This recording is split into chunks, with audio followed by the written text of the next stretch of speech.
I love money. Slave nga ako ng money. Yun nga itawag ko sa sarili ko eh. Money is a tool for freedom. Hindi siya everything. Money can't buy us a lot of things, but pwede natin siya gamiting tool. Example, gusto natin magpakasal. So, kailangan natin ng pera doon. Gusto natin mag-anak. Kailangan natin ng pera doon. Gusto natin mag-create ng podcast. Kailangan natin ng pera doon. So, tool siya. So, technically, money makes us happy. Hindi yung parang sinampal niyo ako ng pera, pero sige, pwede.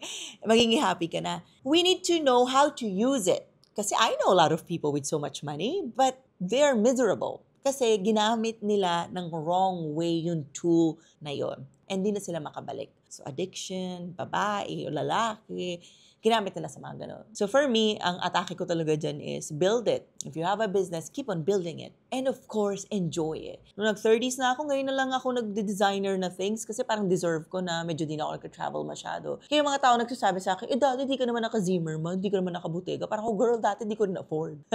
Dati di ko rin kaya bilhin yun. Dati di ko kaya maglabas sa ganong kalaking pera sa isang bag. Siyempre ngayon, nag-progress na, nagkaroon ng financial freedom.